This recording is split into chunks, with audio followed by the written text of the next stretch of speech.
ԱՄՆ-ում դատավորը և նրա կինը ձերբակալվել են, երբ իշխանությունները պարզել են, որ նրանք իրենց տանը պահում են անօրինական միգրանտի։ Տղամարդը ենթադրվում է, որ կապված է եղել հանցավոր խմբավորումների հետ։ Հետաքննության տվյալներով նա համարվում է Լատինական Ամերիկայում հայտնի հանցախմբի անդամ։ Ընտանիքը սկզբում նրան ընդունել է որպես տան աշխատող, սակայն հետո թույլ են տվել բնակվել իրենց տանը։ Դաշնային գործակալները նրա մոտ հայտնաբերել են հանցավոր խմբավորման հետ կապ ունեցող հագուստ, դաջվածքներ, հաղորդագրություններ և լուսանկարներ, որտեղ նա զենքերով է։ Դատավորը արդեն հրաժարական է ներկայացրել, իսկ Գերագույն դատարանը որոշել է ընդմիշտ զրկել դատական պաշտոն զբաղեցնելու իրավունքից։ Իսկ այժմ այն մասին, թե ինչ ենք պատմելու հաջորդ թիվ։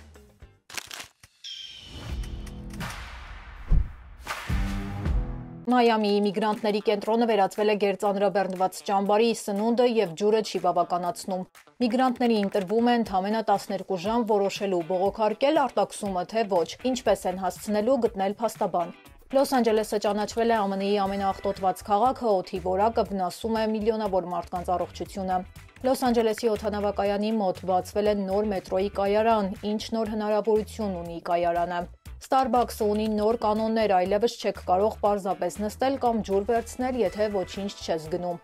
Եմեն տուգանել է Apple-ին և Meta-ին, արդյոք տուգանքները փոխում են որևէ բան, թե պարզապես ժամանակավոր ճնշում են։ Թրամփը Սպիտակ տան այգիներում տեղադրում է հսկա դրոշներ, նա փոխել է նույնիսկ գրասենյակի ինտերիերը։ Հրդեհից հետո մոխրի տակ մասնագետները գտել են երեխաների մանկության հուշերով լի արկղեր, ինչ կար ներսում։ Կիբերհանցագործները գողացել են 16.6 միլիարդ դոլար, տասնյակ հազարավոր մարդիկ կորցրել են իրենց խնայողությունները։ Այսօր ձեզ կպատմենք նաև, թե ինչպես են Ամերիկայում ռոբոտները սկսել մարդկանց փոխարեն հավաքել բերքը։ Նոր տեխնոլոգիաները փոխում են գյուղատնտեսության կանոնները այնպես, որ թողարկումը դիտեք մինչև վերջ։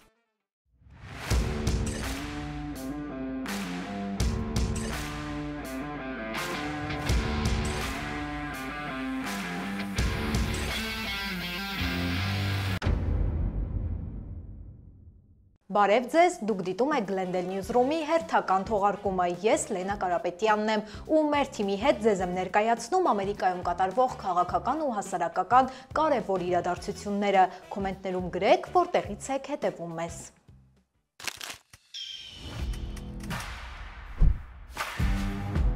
Մայամիում ամենահին միգրանտների պահման կենտրոնում իրավիճակը գնալով լարվում է ու դառնում է անկառավարելի։ Պատճառն այն է, որ կենտրոնը նախատեսված է ընդամենը 600 մարդու համար, բայց այնտեղ պահվում է 1700 անձ։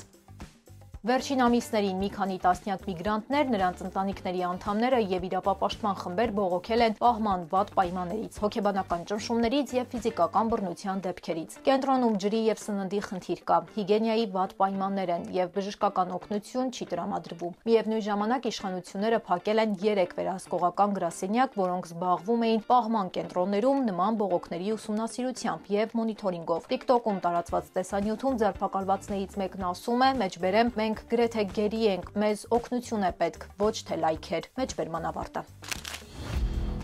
ԱՄՆ-ում միգրանտները ընդամենը 12 ժամ ունեն որոշելու համար, ուզում են արդյոք բողոքարկել իրենց արտաքսումները, թե ոչ։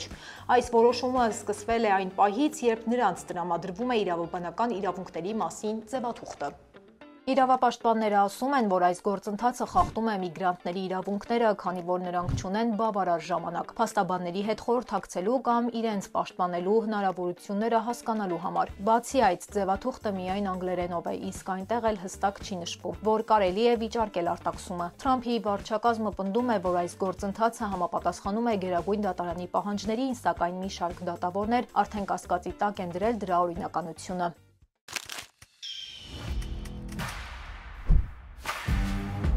Նոր կառավարության վարած քաղաքականության պատճառով ԱՄՆ վիզաների ստացումը բավականին դժվար է։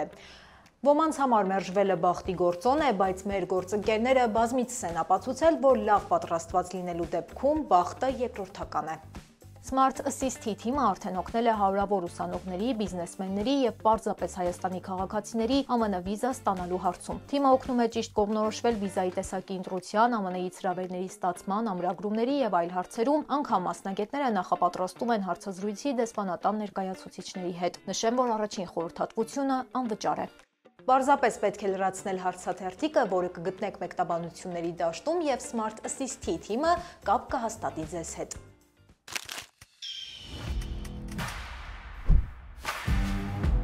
Լոս Անջելեսը ճանաչվել է Ամերիկայում ամենաբարձր օդի աղտոտվածություն ունեցող քաղաքը։ Լոնգ Բիչ շրջանը դասվել է առաջին տեղում օզոնի աղտոտվածության մակարդակով։ Կալիֆոռնիայից ևս 5 շրջան ընդգրկվել է ամենաաղտոտված օդ ունեցող տարածքների տասնյակում։ Բնակչության գրեթե կեսը, մոտ 156 միլիոն մարդ ապրում է այնպիսի վայրերում, որտեղ օդի որակը վտանգավոր է առողջության համար։ Օդի աղտոտվածության հիմնական պատճառները վնասակար գազերն են ու մանր փոշու մասնիկները, որոնք կարող են առաջացնել ասթմա, դժվարշնչառություն եւ կրճատել կյանքի տևողությունը։ Մասնագետները զգուշացնում են, որ կլիմայական փոփոխությունները, հատկապես բարձր ջերմաստիճանը ու անտառային հրդեհները, նպաստում են օդի աղտոտվածության աճին, դարձնելով խնդիրը ավելի տարածված եւ վտանգավոր բնակչության լայն շերտերի համար։ Լոս Անջելեսի օդանավակայանի երկարսպասված մետրոյի կայարանը կբացվի հունիսի 6-ին։ Կայարանը կդառնա կարևոր կենտրոն, որը կկապի օդանավակայանը Լոս Անջելեսի մետրոյի ցանցին։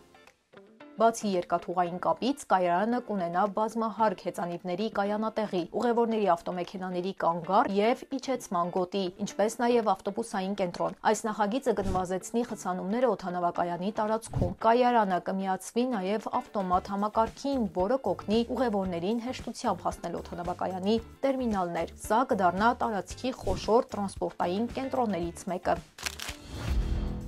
Starbucks-ում այսուհետև հնարավոր չէ օգտվել սանհանգույցից, ինտերնետից, ջրից կամ նստել սրահում, եթե ոչինչ չես գնել։ Ընկերությունը հայտարարել է, որ այս որոշմամբ ցանկանում է պահպանել սրճարանի հաճախորդների հարմարավետությունը, ապահովել աշխատակիցների անվտանգությունը եւ բարձրացնել սպասարկման որակը։ Որոշ հաճախորդներ ընդունում են այս որոշումը, նշելով, որ Starbucks-ը մասնավոր սրճարան է եւ իր իրավունքն ունի կանոններ սահմանելու, սակայն ուսանողների ու ցածր եկամուտ ունեցողների շրջանում կան դժգոհություններ, նրանք ասում են, որ նույնիսկ ջուր չեն տրամադրում, ինչը անմարդկային է, հատկապես շոգ եղանակին։ Եվրոպական միությունը խոշոր տուգանքներ է սահմանել երկու տեխնոլոգիական հսկաների՝ Մետայի եւ Apple-ի նկատմամբ։ Apple-ը տուգանվել է շուրջ 500 միլիոն եվրոյով, քանի որ սահմանափակել է մրցակցությունը, արգելելով, որ երաժշտական եւ այլ հավելվածներ օգտվողներին առաջարկեն ավելի էժան տարբերակներ, իսկ Մետան 200 միլիոն եվրոյով օգտվողների տվյալները գովազդի նպատակով օգտագործելու համար։ Սակայն նման տուգանքները մեծ ազդեցություն չեն ունենում։ Մետան 2023-ին մեկ նախագծի վրա ծախսել է $46 միլիարդ, իսկ Google-ը տուգանվել է ավելի քան 8 միլիարդով, բայց չի փոխել աշխատանքային մոդելը։ Սա ցույց է տալիս, որ առանց համակարգված կարգավորման նման տուգանքները պարզապես ժամանակավոր ճնշում են, ոչ թե վերահսկողություն։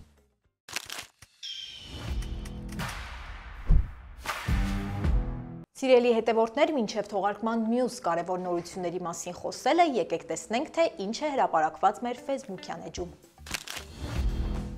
Թրամփը որոշել է Սպիտակ տան հյուսիսային եւ հարավային այգիներում տեղադրել 30 մետրանոց 2 սյուն ԱՄՆ դրոշը ցուցադրելու համար։ Նա անակնկալ այցելել է հյուսիսային այգի, անձամբ ընտրելու առաջնային սյան տեղը եւ հայտարարել է, որ նախագիծը իրականացվում է իր ֆինանսավորմամբ, սակայն չի հստակեցրել օգտագործվելու է նախընտրական հիմնադրամի թե անձնական միջոցները։ Թրամփը Սպիտակ տան ինտերիերն է փոխել։ Օվալ գրասենյակում հիմա արդեն ոսկեգույն շրջանակներով կահույք է տեղադրված, իսկ պատերին ավելացված են իր երկու դիմանկարները։ Իսկ դուք ինչ կզգայիք, եթե մոխրի միջից գտնեիք ձեր երեխայի մանկության հուշերը։ Երբ թվում է, թե լոսի Ալթադինայում բռնկված հրդեհը ոչինչ չէր թողել իր հետևից, մոխրացած ավերակների միջից հանկարծ կյանքի նշաններ հայտնվեցին։ Տներից մեկի նկուղում մասնագետները գտել են 3 արկղ, որոնք հրաշքով փրկվել էին կրակից։ Այդ արկղերում ծնողները պահել էին մանկության հուշերը, երեխաների նկարները, նամակները, ուղղված ձմեռ պապին, դպրոցական աշխատանքներն ու ընտանեկան թանկ հիշողությունները։ 2024 թվականին ԱՄՆ-ում առցանց խաբեբաները գողացել են ռեկորդային 16.6 միլիարդ դոլար, որոնցից գրեթե 5 միլիարդ դոլարը 60-ից բարձր տարիք ունեցող մարդկանցից։ Հետաքննությունների դաշնային բյուրոն հայտնում է, որ խարդախությունների թիվը աճել է 33%-ով, իսկ ամենաշատ վնաս կրածները կորցրել են միջինում $83,000։ Ներդրումային խաբեությունները, կեղծ տեխնիկական աջակցությունը եւ կրիպտոարժույթներով գործակները դարձել են հիմնական խաբեության եղանակներ, որոնք հիմնականում թիրախավորում են տարեցներին եւ խլում են նրանցից տարիներով կուտակված միջոցները։ Սիրելի հետևորդներ, եթե ցանկանում եք հետևել օրվա կարևորագույն նորություններին, ապա անցեք թողարկման տակ տեղադրված հղումով ու հավանեք մեր Facebook-յան էջը, ինչպես նաև կարող եք բաժանորդագրվել մեր YouTube-յան ալիքին։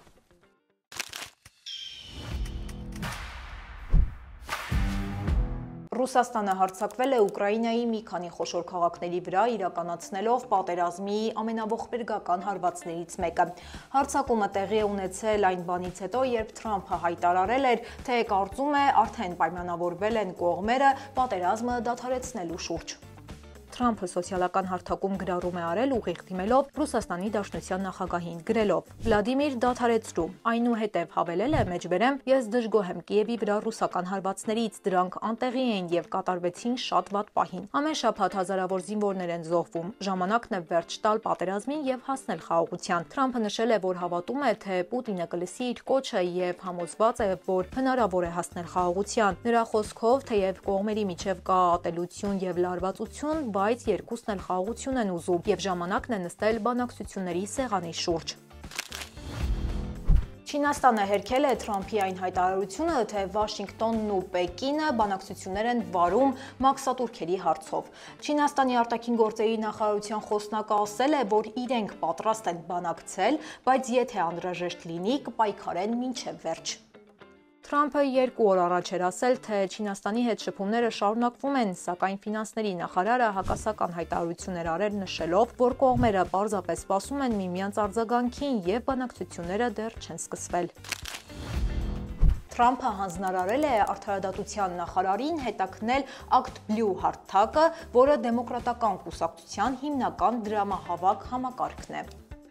Թրամփը ցանկանում է պարզել, արդյոք հարթակն օգտագործվել է կեղծ կամ արտասահմանից եկած նվիրատվություններ փոխանցելու համար կամ նույն անձի գումարները բաժանելու եւ ներկայացնելու որպես տարբեր մարդկանց նվիրատվություններ։ Ընկերությունը մեղադրանքներն անվանել է անհիմն եւ հայտարարել, որ Թրամփի նախաձեռնությունը սպառնալիք է ամերիկյան ժողովրդավարությանը։ Հարթակի ներկայացուցիչը նշել է, որ իրենք պատրաստվում են այս հարցով դատարան մտնել։ Ֆլորիդայում հարյուրավոր մարդիկ շարունակում են վճարել հիպոթեքներ եւ այս ամենը այն դեպքում, երբ իրենց տները վերջին շրջանում տեղի ունեցած ավերիչ փոթորիկի հետևանքով այլևս չկան։ Օրինակ, ընտանիքներից մեկը 6 ամիս է ապրում է վարձով, բայց շարունակում է ամսական $2500 փոխանցել տան հիպոթեկի համար։ Թեև նրանք ունեին ապահովագրություն, բայց պարզվել է, որ ջրհեղեղի ապահովագրությունը ծածկում է միայն տան պատերի, հատակի եւ տանիքի վերանորոգման ծախսերը, բայց ոչ կահույքի, հագուստի կամ անձնական իրերի կորուստը։ Այդ պատճառով վերանորոգման ծախսերը ստիպված են հոգալ սեփական խնայողություններով։ Նրանք ժամանակավորապես դադարեցրել էին հիպոթեկի վճարումները, սակայն այժմ պետք է միանգամից վճարեն կուտակված $15000 պարտքը։ Երկրորդ համաշխարհային պատերազմի տարիներին Խաղաղ օվկիանոսում խորտակված ամերիկյան նավի ներսում մասնագետները հայտնաբերել են անվնաս մեքենա։ Հետազոտողները այն գտել են հեռակառավարվող ստորջրյա տեսախցիկի միջոցով։ Մեքենան եղել է նավի նկուղային հատվածում, որտեղ մնացել էր աննկատ ավելի քան 80 տարի։ Ըստ Ամերիկայի օվկիանոսային եւ մթնոլորտային վարչության, գտածոն նման է 1940-ից 41 թվականների սև դասական Ford մեքենայի եւ հնարավոր է, որ պատկանել է նավի հրամանատարին կամ տեղափոխել էին նորոգման համար։ Նավը խորտակվել էր ճապոնական Սուզանավի հարվածից։ Այս անսպասելի հայտնագործությունը ցույց է տալիս, որ նույնիսկ հայտնի պատմությունների մեջ դեռ չբացահայտված բաներ կան։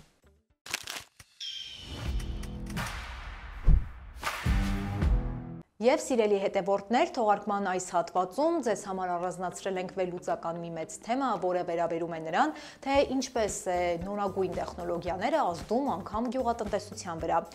Ինչ կմտածեիք նախկինում, եթե ձեզ ասեին, որ այսօր խնձորն ու դեղցը կհավաքի ոչ թե մարդը, այլ օրինակ ռոբոտը։ Եվ իհարկե դա պայմանավորված է նրանով, որ աշխատուժի պակաս կա, բերքատվության պահանջ եւ կլիմայի հստակ փոփոխությունը գյուղատնտեսներին ստիպել է անցնել նոր, ավելի արդյունավետ տեխնոլոգիաների։ Նորարարությունները փոխում են բերքահավաքի մեթոդները։ Կալիֆոռնիայում եւ Վաշինգտոնում մի ընկերություն թռչող ռոբոտներ է օգտագործում խնձորների, դեղցերի եւ սալորի այգիներում։ Ռոբոտները տեսողական համակարգերի միջոցով գտնում են հասած մրգերը։ Սա ֆերմերներին հնարավորություն է տալիս խուսափել անորակ կամ վնասված պտուղներից, զգալիորեն նվազեցնելով բերքի կորուստները։ Գյուղատնտեսության նախարարության տվյալներով 2023 թվականին ռոբոտների կիրառման արդյունքում որոշ ոլորտներում աշխատողների կարիքը նվազել է 20%-ով, իսկ բերքահավաքը դարձել է 25%-ով արագ։ Կալիֆոռնիայի կենտրոնական գյուղատնտեսական շրջանում ֆերմերներն ասում են, որ ռոբոտների շնորհիվ կարողացել են 40%-ով ավելի արագ հավաքել մթերքը, միևնույն բերքատվության պայմաններում առանց բերքի քանակը կորցնելու։ Բացի մթերման գործընթացից, ռոբոտները ԱՄՆ-ում օգնում են նաև վնասատուների հայտնաբերման, ջերմաստիճանի վերահսկման եւ բերքատվության վերլուծության հարցերով։ Օրինակ, Կալիֆոռնիայում մի մեծ ֆերմայում ռոբոտները միացել են բերքի վերահսկման համակարգին։ Այսպես նրանք կարողանում են օնլայն տեսնել պտղի չափը, գույնը եւ նույնիսկ ծառի որ հատվածում է հասած։ Այս տվյալները օգնում են բերքը ժամանակին պահեստավորել ու ուղարկել։ Մինչև դուք հիանում եք տեխնոլոգիական առաջընթացով, եկեք խոսենք նաև նորարարության մյուս կողմի մասին։ Նման տեխնոլոգիաների տարածումը սոցիալական խնդիրներ է առաջացնում։ ԱՄՆ-ում մրգահավաքի աշխատանքը հիմնականում կատարում են ներգաղթյալները, ովքեր հաճախ աշխատում են սեզոնային պայմանագրով։ Ռոբոտների կիրառումը կարող է այս մարդկանց թողնել առանց աշխատանքի։ Փորձագետներն ասում են, որ անհրաժեշտ է վերապատրաստել աշխատողներին, որպեսզի նրանք կարողանան աշխատել նոր տեխնիկայի հետ, որպես սպասարկող կամ վերահսկող։ Ինովացիաները շարունակվում են նաև մթերքի փաթեթավորման ժամանակ, բայց այս ամենը դեռևս փորձնական փուլում է։ Մշակվում է հատուկ սարք, որը զգուշորեն պետք է վերցնի ու տեղափոխի միրգը առանց վնասելու։ Շարժվող մատների շնորհիվ այն կարող է օգտագործել հատկապես փափուկ պտուղների, լոլիկի, ծիրանի կամ դեղցի փաթեթավորման համար։ Վերջին տվյալներով ԱՄՆ-ում գյուղատնտեսության մեջ օգտագործվող ավտոմատ տեխնոլոգիաների շուկայական ծավալը մոտեցել է 8 միլիարդ դոլարի։ Սա ցույց է տալիս, թե որքան մեծ է ներդրումների հոսքը ռոբոտների, խելացի սարքավորումների եւ ավտոմատ համակարգերի ոլորտում։ Այս տեխնոլոգիաները դարձել են գյուղատնտեսության մի կարևոր եւ արագ զարգացող ուղղություն։